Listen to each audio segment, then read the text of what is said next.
to Clonduffel Christian Centre's YF this week. This is week 5 of our YouTube playlist, and it's the final one before the October holidays. If you've been with us on any of the previous weeks, then you might know that I'm Alan and this is my wife Helen, and it's great to have you this week. So Helen, from the off, what is it that we want to share?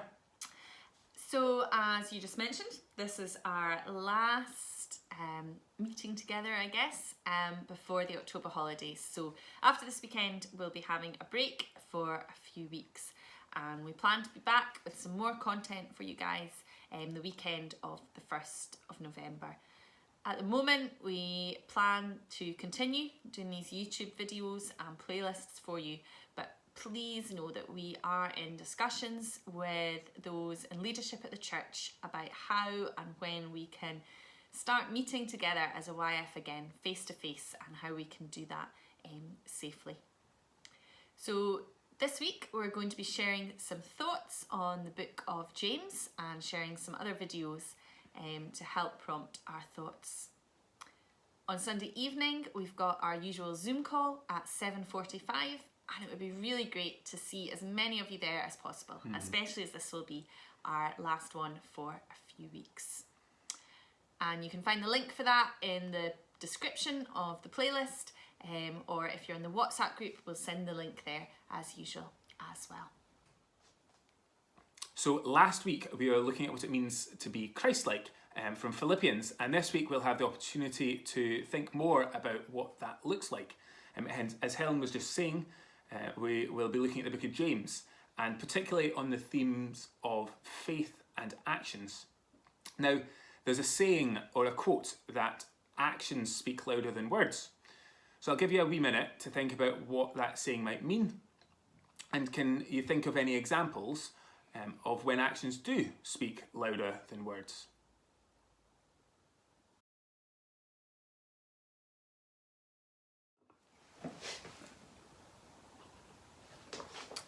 So Helen, I don't think I know. What football team do you support?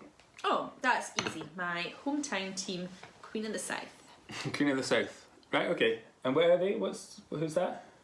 That's the team from Dumfries. I see. Where you're from? Yes.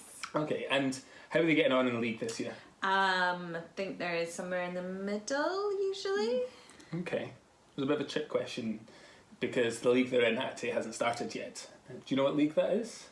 Yeah, the Scottish Championship. Well done, well done. And do you know who the manager is?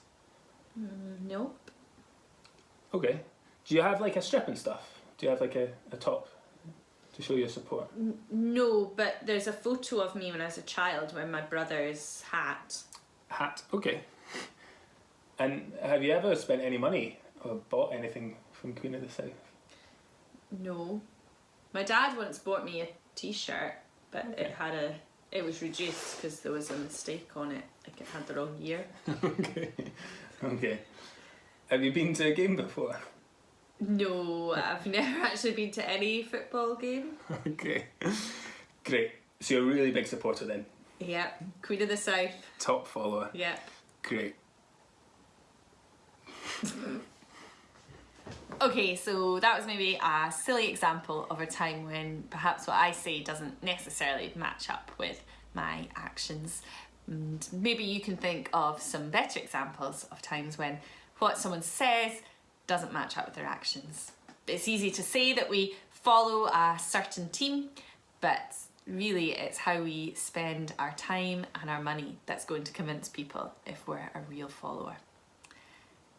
We'll look at how that works in terms of our faith in a short while, but first let's watch the overview video for the book of James. Or as we'll find out in a minute, maybe Jacob. So try and pick up what James or Jacob says about what, as followers of Jesus, we say and what we do.